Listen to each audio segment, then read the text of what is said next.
स्वागत है आप सभी का मेरे चैनल लाइव विद ज्योति में। यहाँ हम लोग का पोखरा में दूसरा दिन है और ये हमारे होटल का रेस्टोरेंट है।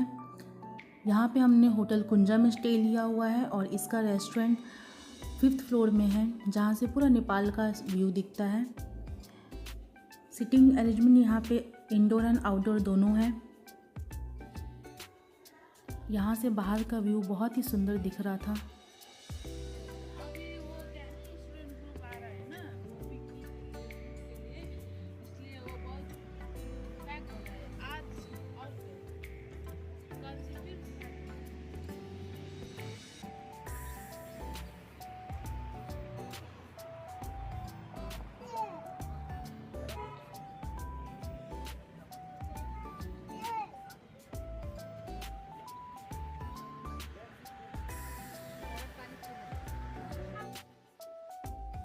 ये देखिए यहाँ से महादेवा स्तूपा दिख रहा है, जो कि काफ़ी हाइट पे है। इसके बाद यहाँ पे ये सारी लिस्ट है जहाँ हम लोग आज घूमने वाले हैं। सबसे पहले हम लोग आए देवीस फॉल पे। देवीस फॉल और गुप्तेश्वर महादेव दोनों एक ही रास्ते में, दो साइड में ही है। हम लोग सबसे पहले देवीस फॉल गए।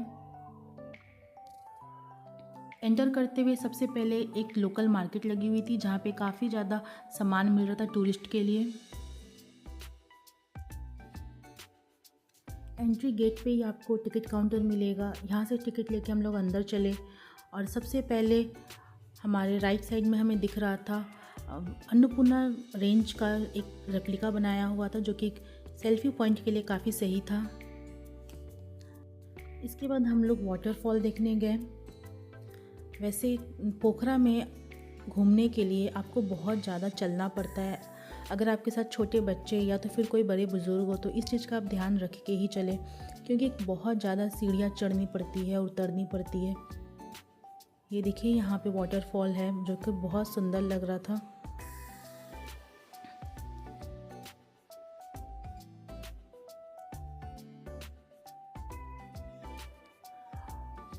वहाँ के लोकल्स हमें बता रहे थे कि यहाँ पे बारिश के वक्त पानी काफ़ी ज़्यादा भरा रहता है। अभी हम लोग विंटर्स में गए थे तो पानी का जो लेवल है बहुत कम गया था, बट झरने की आवाज़ बहुत तेज़ हो रही थी।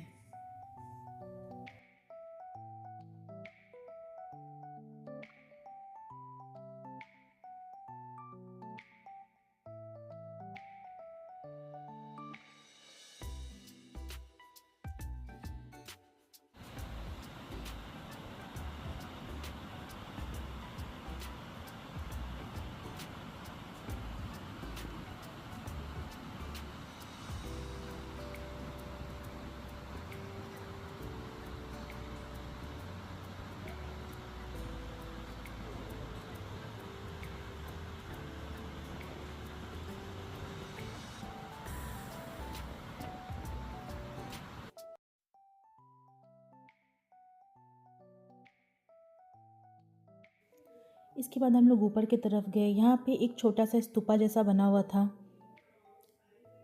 यहाँ पे कोई था नहीं, तो हमें नहीं समझ में आया ये क्या है। अगर आप लोग में से कोई जानते हैं कि ये क्या है तो हमें मुझे कमेंट में ज़रूर बताएं। यहाँ पे थोड़ी सी गार्डन वार्डन थी, फिर हम लोग यहाँ से निकल गए।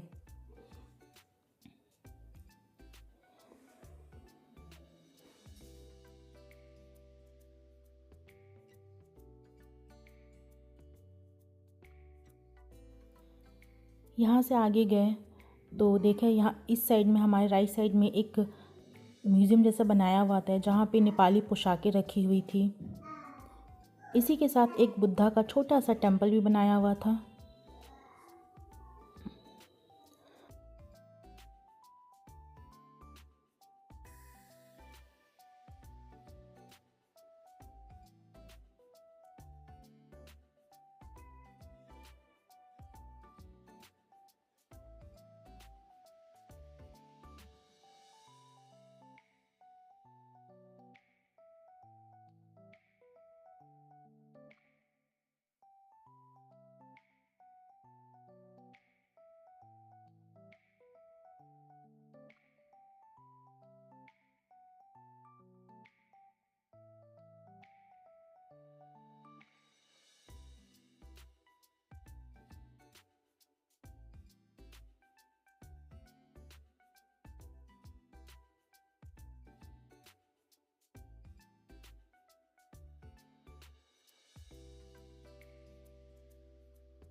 इसके बाद हम लोग गुप्तेश्वर महादेव के गुफा में आए।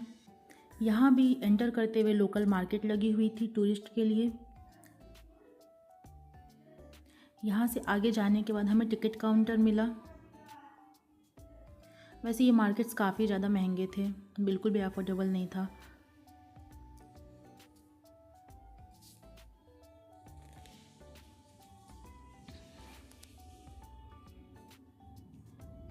यहाँ एंटर करते ही हमें टिकट काउंटर मिला।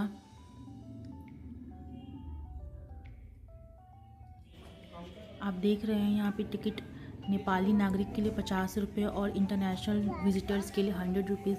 यानी हम लोग जैसे इंडिया से गए ना तो हमें 100 रुपीज़ टिकट लगा था। और ये हमारा बेटा ओमू, इसका टिकट नहीं लगा। ऑलमोस्ट कहीं भी हमें इसका टिकट नहीं लगा था। और ये रास्ता है जाने का नीचे टेंपल तक। नीचे बहुत ही सुंदर टेंपल है और यहाँ भी बहुत सारी सीढ़ियाँ उतरनी पड़ेगी।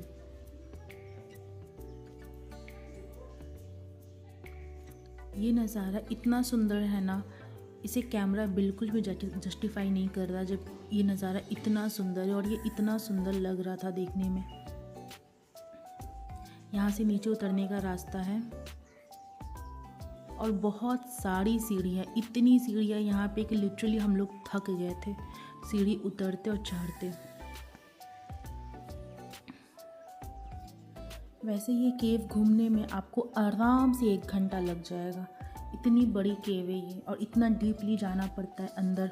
इतनी सारी सीढ़ियाँ उतरनी पड़ती है कि आपको 1 घंटा आराम से लग जाएगा अगर आप सारी चीज़ों को देख देख के चलोगे तो।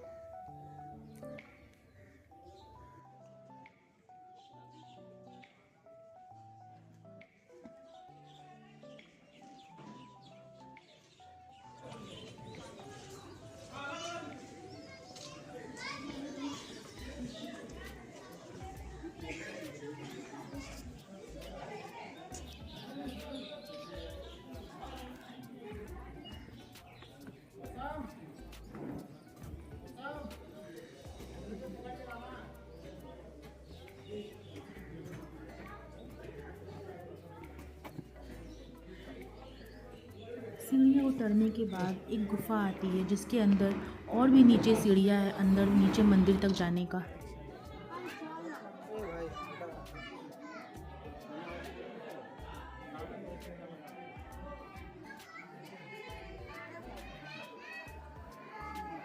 यहाँ पर लाइन नंदी महाराज को देखने की लगी हुई है। अगर आप चाहे तो ये लाइन स्किप कर सकते हैं और डायरेक्ट नीचे सीढ़ियों से नीचे जा सकते हैं। इसके बाद हम लोग सीढ़ी से नीचे जाने लगे। नीचे टेंपल है, वहाँ पे वीडियो रिकॉर्डिंग अलाउ नहीं था, इसलिए हमने कैमरा ऑफ कर दिया था। इसके बाद मंदिर दर्शन करने के बाद और भी ज़्यादा अंदर गुफा को जाती है। ये काफ़ी ज़्यादा अंदर और डीपली ये गुफा जाती है और नीचे वाटरफॉल। ये इतना सुंदर नज़ारा था जो कि मैं शब्दों में बता नहीं सकती, या तो फिर वीडियो में क्लियरली भी नहीं आ रहा है। यहाँ पे इतना अंधेरा था। ये बहुत ज़्यादा सुंदर नज़ारा था। नेचर का इतना सुंदर रूप आपको बहुत कम जगहों पे देखने को मिलता है। उनमें से ये एक है।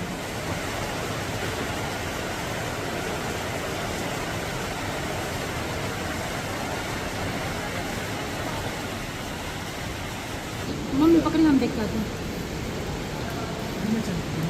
चल।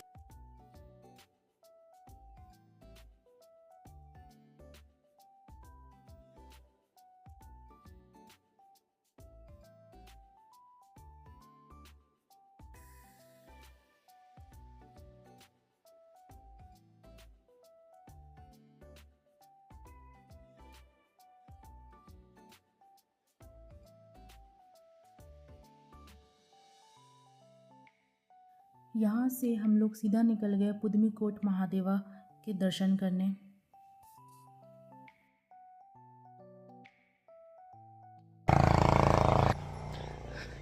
टेम्परेचर यहाँ कोई ख़ास ठंडा बिल्कुल नहीं है, बहुत गर्मी लग रहा है।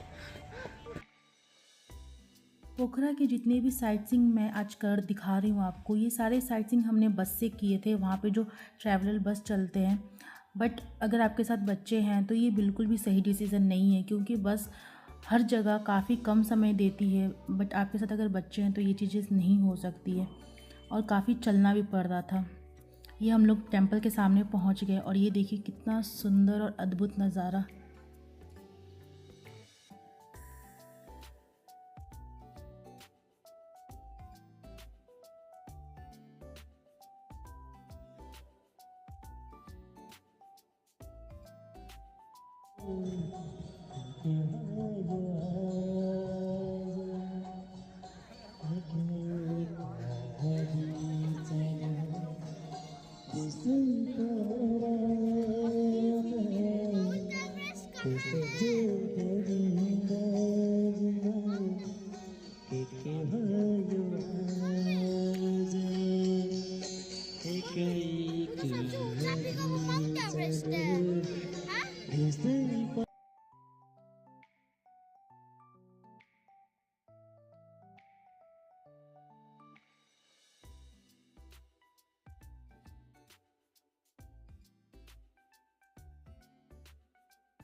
और ये यहाँ से टेंपल का एंट्री है, कितना सुंदर तरीके से बनाया हुआ है।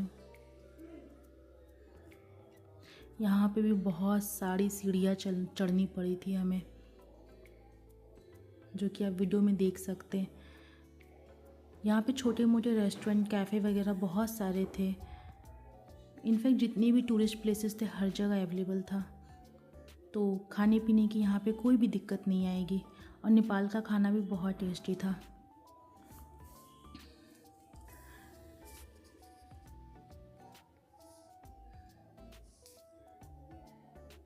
यहाँ पे एंट्री करने के लिए कोई भी टिकट नहीं लग रहा था।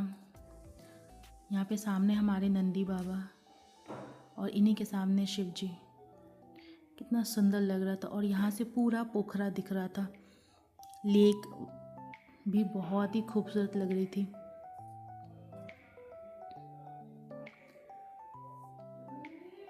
यहाँ ऊपर मैं और बच्चे और मम्मी, हम में से कोई नहीं गया, क्योंकि इतनी सारी सीढ़ियाँ और चढ़ाई चढ़ते हुए हम लोग काफ़ी ज़्यादा थक गए थे। हम लोग नीचे से ही दर्शन किए।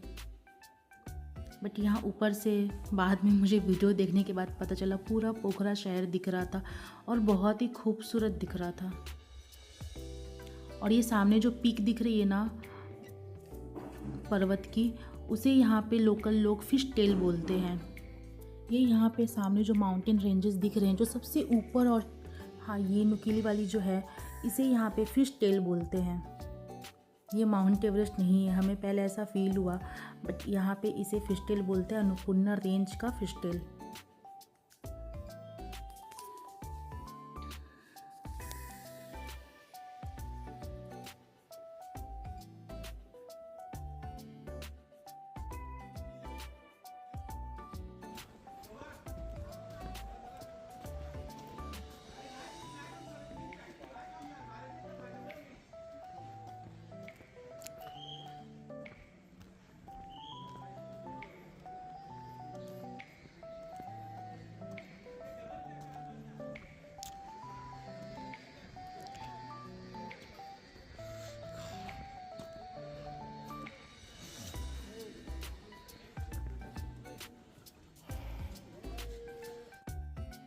और शिव मंदिर के बिल्कुल सामने दुर्गा माँ का एक सुंदर सा मंदिर मुझे दिख रहा था।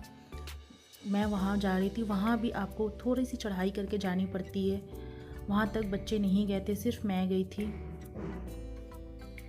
क्योंकि यहाँ काफ़ी ज़्यादा चढ़ाई करनी पड़ रही थी और बहुत चलना पड़ रहा था।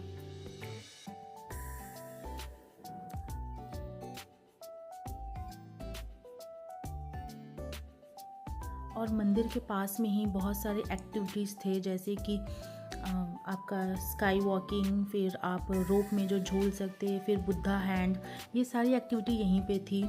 और इसका कोई पैकेज भी था, आप पैकेज लेकर के सारी एक्टिविटी एक साथ कर सकते हैं। बट इस वक्त हमारे पास बिल्कुल भी वक्त नहीं था, तो हमने एक्टिविटी नहीं की यहाँ पे।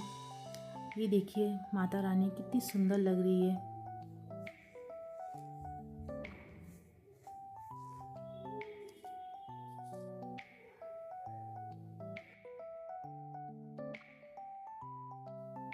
इसके बाद नेक्स्ट डेस्टिनेशन गए हम लोग बुद्धा स्तूपा। यहाँ पे पहले ही हमारे गाइड ने बताया था 750 सीढ़ियाँ चढ़नी और उतरनी पड़ती है, तो इसीलिए बच्चे लेके मैं नहीं जा सकी। बट ये भी अपनी बहुत ही सुंदर एक स्तूपा था। इस स्तूपा तक जाने का एक और रास्ता नीचे बोट से भी है। नीचे रिवर में आप बोट से आपको नीचे ड्रॉपिंग पॉइंट तक छोड़ देते हैं, वहाँ से चढ़ाई करके आप ये बुद्धा स्तूपा तक आ सकते हैं। वहाँ से भी काफ़ी ज़्यादा चढ़ाई करनी पड़ती है। मैं आगे आपको दिखाऊंगी वो पॉइंट जहाँ से आप यहाँ तक ऊपर रिवर के रास्ते आ सकते हैं।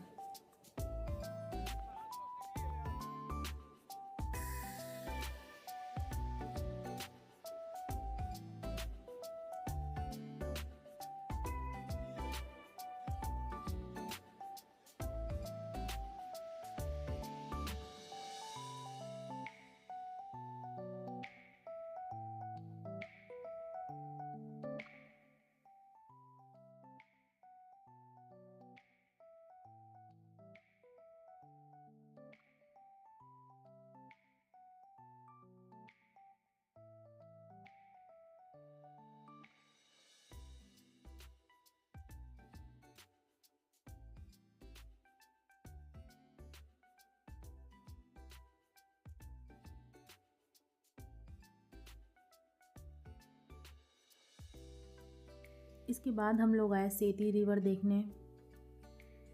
यहाँ पे एंट्रेंस फ़ीस 40 रुपीज़ था। 5 इयर्स अबव हर किसी को 40 रुपीज़ लग रहा था चार्जेस।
अच्छा सर। इसके बाद हम लोग महिंद्रा केव देखने आए।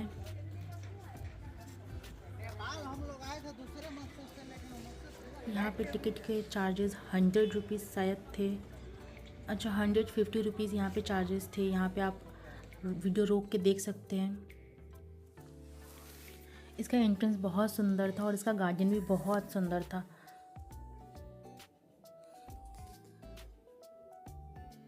इस वक्त तक मम्मी चल चल के बहुत ज़्यादा थक गई थी, तो वो इसके आगे कहीं भी नहीं गई, वो रेस्ट कर रही थी।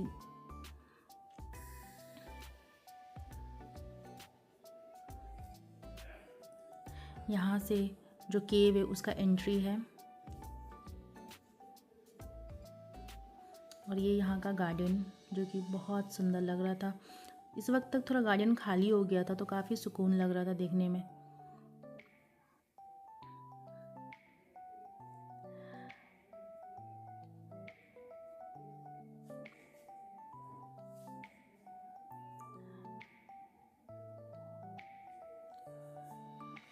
ये केव की जो दीवार की परतें हैं ना, वहाँ से थोड़ी थोड़ी पानी की बूंदें गिर रही थी। इसके अंदर में एक छोटा सा गणेश भगवान भी है। ये रहा, यहाँ पे गणपति जी विराजमान है। और इसके आगे मैं नहीं गई क्योंकि इसके आगे काफ़ी ज़्यादा चढ़ाई करनी पड़ रही थी, तो मैं यहाँ से रिटर्न हो गई बच्चों लोग को लेके। इसके आगे मेरे हस्बैंड गए थे, उन्होंने ही सारा वीडियो रिकॉर्ड किया है। ये देखिए यहाँ पे कैसी चढ़ाई है, बहुत ही डिफ़िकल्टी चढ़ाई थी। और यहाँ से आगे जाते जाते बाहर निकलने का भी रास्ता है। मैंने यहाँ पे वीडियो बहुत सारा कट कर दिया है क्योंकि बहुत लंबा हो जाता है। ये देखिए 10 मिनट तक आगे जाने के बाद यहाँ से बाहर जाने का एक रास्ता है। इसके बाद गए बैट केव छोटे बच्चे को, बुजुर्ग को जाना मना है क्योंकि वहाँ पे काफ़ी ज़्यादा बैट यानी कि चमगादड़ रहते हैं और बहुत ही ज़्यादा डार्क ये गुफ़ा है। इसी के साथ काफ़ी चढ़ाई थी, तो मैं बिल्कुल भी नहीं गई, ना मेरे बच्चे गए और ना ही मम्मी गई, सिर्फ मेरे हस्बैंड गए थे ये केव तक। और आप देखिए इसके अंदर कितना डार्क ये केव है, बड़े बड़े पत्थर के साथ, और बहुत ज़्यादा चमगादड़ है इस केव में।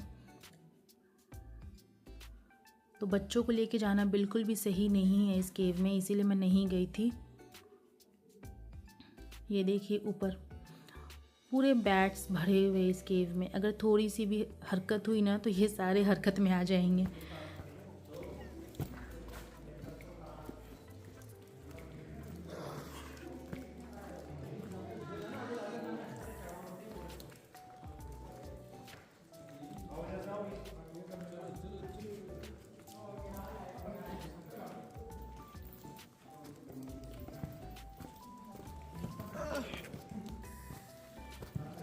यहाँ पे बहुत ज़्यादा स्टीप चढ़ाई थी, बहुत सारे लोग तो यहाँ से रिटर्न भी हो गए थे, कुछ लोग ही जो आगे तक गए थे। और लगभग आधा घंटा से ज़्यादा समय इनको लग गया था बाहर तक आने में।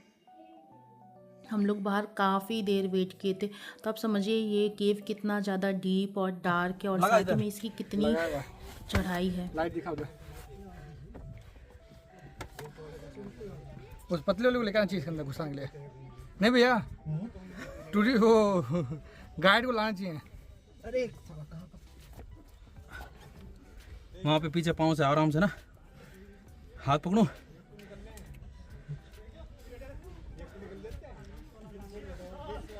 लेट दो यहाँ पे, पूरा लेट दो। आप टांग आराम से ऊंचा करके हाथ, बस सांप की तरह निकलना है। आने दो अभी, और आने दो, हाथ दो बस।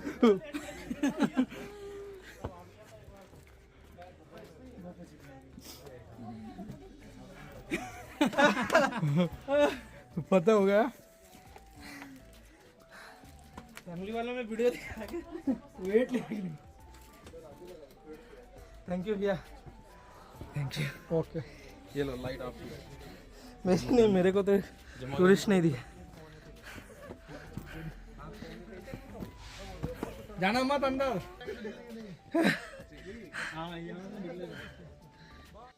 पोखरा साइट सीइंग के सेकंड व्लॉग मैं बहुत जल्द अपलोड करूंगी। एक वीडियो में सारी चीज़ें कवर नहीं हुई है।